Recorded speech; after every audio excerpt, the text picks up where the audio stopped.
कि दो मित्र थे। उन मित्रों के गांव में एक बहुत यशस्वी मनस्वी पहुंचे हुए महात्मा आए और वो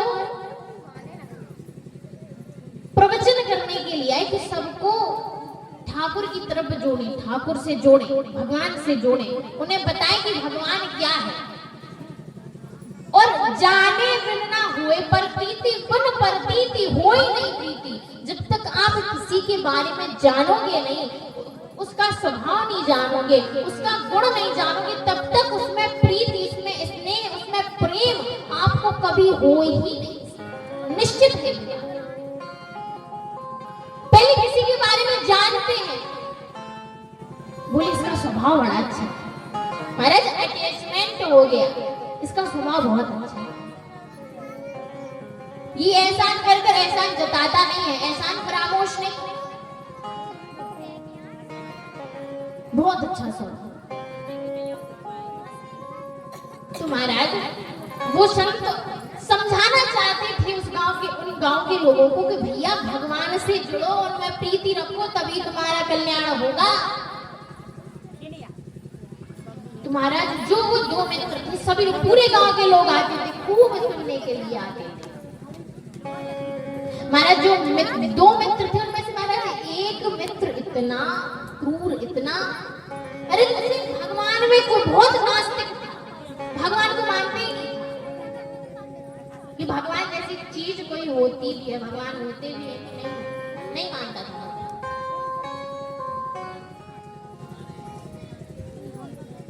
तो महाराज उसके मित्र ने समझाया कि भैया ठीक है, तुम नहीं मानते तो ना मानो, लेकिन सुनाओ हमारी तसल्ली के लिए मित्रता क्या होती है। महाराज मित्र का यही, महाराज आज के जमाने में, आज के युग में तो मित्र बनाना ही खतरे से खाली नहीं है। अगर हम गलत रास्ते पे जाते तो मित्र ही ले जाते। और मित्र, दोस्त, सखा का धर्म ये है जो आप आगे की कथा में सुनेंगे, सुदामा और कृष्ण का मित्रता ही, कोई ऊंच नीच का फर्क नहीं। अगर एक मित्र गलत रास्ते पे जा रहा है तो दूसरा मित्र भले खुद गाली खा ले, खुद पिट ले, लेकिन उसको सही रास्ते पे लेकर आई, यही एक मित्र की पहचान, यही सच्चा मित्र है।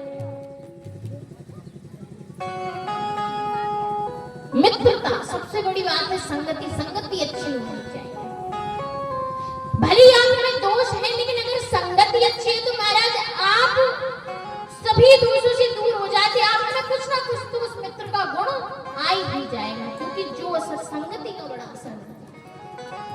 तो महाराज उस मित्र ने जैसे तैसे उसको समझाया, रे भैया चलो हमारी तसल्ली के लिए चलो, तुम फिर जो कहोगे, तुमने अगर हमारी बात मानी तो फिर तुम जो कहोगे हम करेंगे। महाराज वो मान गया, ठीक है, बोलेगी हम सुनने तो जाएंगे, लेकिन फिर हमसे ज्यादा जबरदस्ती मत करना, हमें जहाँ जितना सुना होगा उतना ही सुनेंगे हम। बोला ठीक है भैया, पहले चलो तो फिर तो हम देख लेंगे। महाराज वो लेके गया, पहुंचा तो वहां पे गुरुजी बैठे। तो महाराज जो ऋषि मुनि होते हैं, संत होते हैं, इनकी तो महाराज बड़ी बारीकी दृष्टि होती है। केवल महाराज मुखमंडल देखकर ही बता देते कि ये व्यक्ति है कैसे। वो पीछे जाके सबसे पीछे बैठा, वो मित्र बैठ गया आगे, बोले कि चलो जैसा सही, कम से कम आया 2-3 अक्षर तो पढ़ ही जाएंगे, कान शुद्ध हो जाएगा।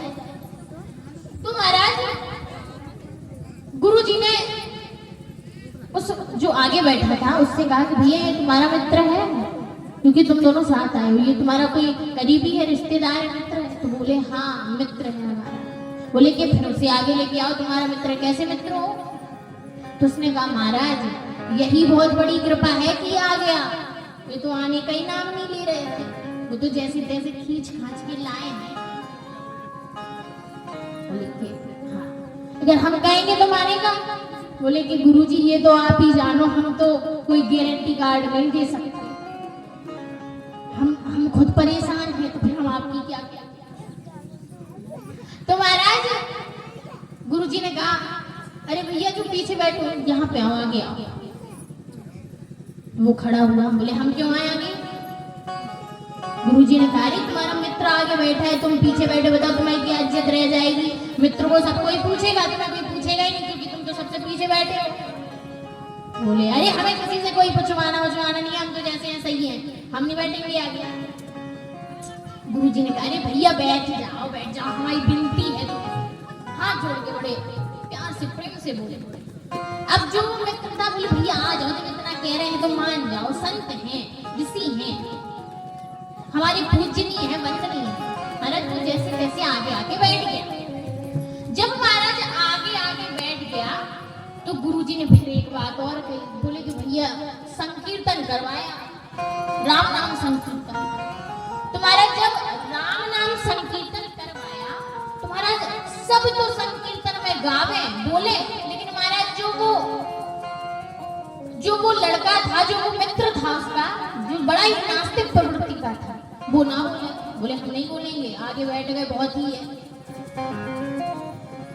अब गुरुजी परेशान कि आखिर इससे हम ऐसा क्या कहें, कैसे करवाएं। तो महाराज गुरुजी ने सबको रोका, भैया रुक जाओ।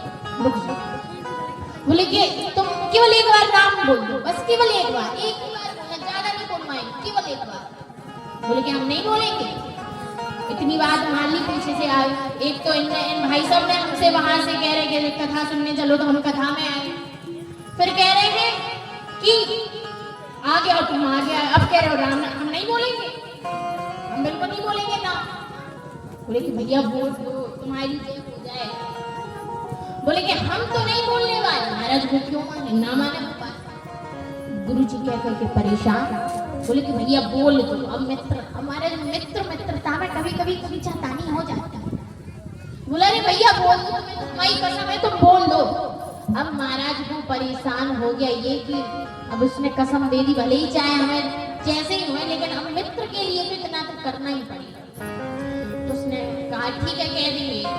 तो बोले बोलो। तो बोले कह देंगे। अब बोले नहीं अभी तो तुम सामने बोलो, क्योंकि तुम्हारा मुखमंडल ही बता रहा है कि तुम कितने चालू किस्म के हो। बोले कि अभी बोलो। तो उसने कहा ठीक है बोल रहे हैं। बोला कि राम। फिर महाराज दोबारा उसने लिया ही नहीं, बोला केवल एक बार कह दिया राम, बस।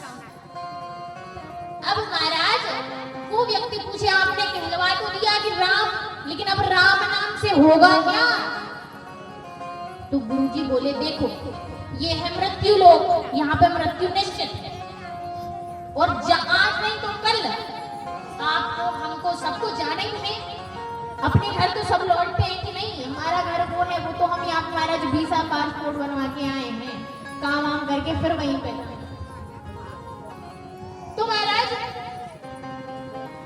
उन संत ने कहा कि जब तुम्हारी मृत्यु हो और कोई तुमसे पूछे कि तुम्हें इस राम नाम का क्या फल चाहिए, तो तुम्हें केवल इतना सा बोलना है कि जो इस नाम का फल होता हो सो हमें दे दो, हम उसी में प्रसन्न हैं। बोला ठीक है कह दे। महात्मा ने कहा ध्यान रखना, भूल गए तो फिर नैया डूबी जाएगी, फिर ना कहना हमसे। तो बोले ठीक है।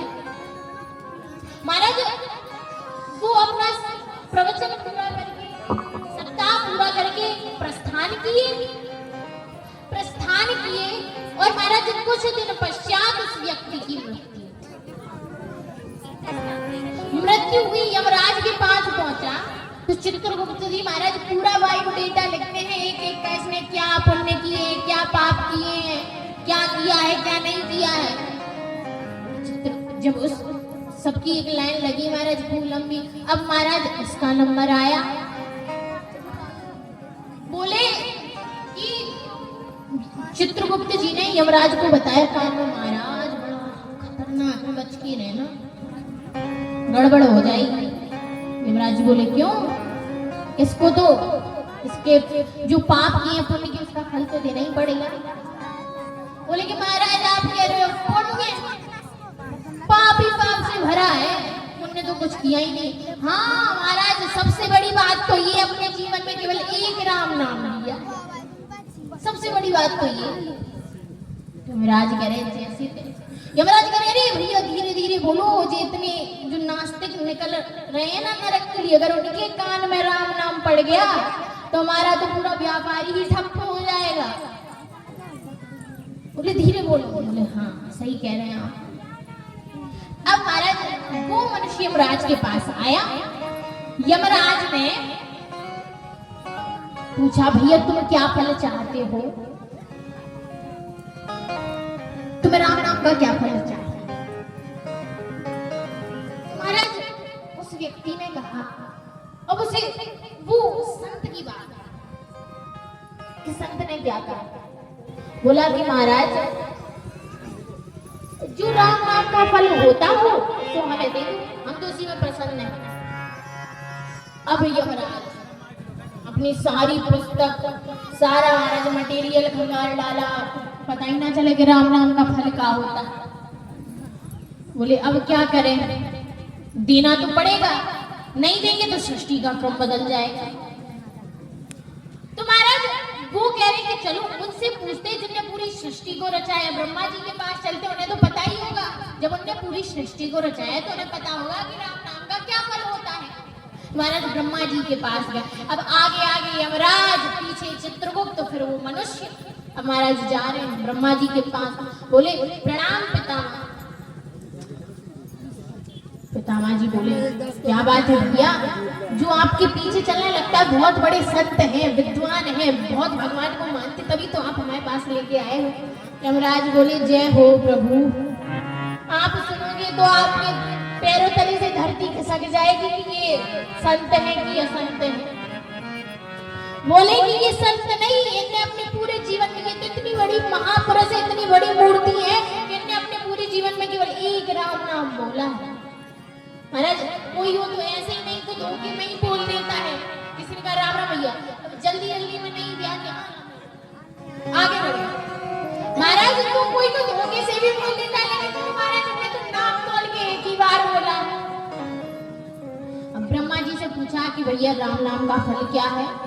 ब्रह्मा जी बोले भैया हम भी ना जाने।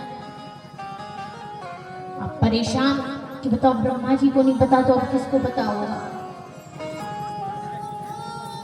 तो महाराज शिव जी के पास गए, शिव जी के पास भी पता नहीं चला। विष्णु भगवान के पास जाने ही वाले थे तो विष्णु भगवान ने कहा कि जो राम नाम का फल है, तो महाराज ये थक गया बीच में, और सभी लोग इसको पालकी लेकर भगवान विष्णु के क्षीर सागर में लेके गए। और जब भगवान से पूछता महाराज फल, तो बोले यही तो सबसे बड़ा फल है कि जिसकी पालकी स्वयं ब्रह्मा शंकर यमराज चित्रगुप्त उठाए, जिसको पालकी में चल रहे हो, इससे बड़ा राम नाम का फल और क्या हो सकता है। राम नाम संकीर्तन करके वाणी को विश्राम।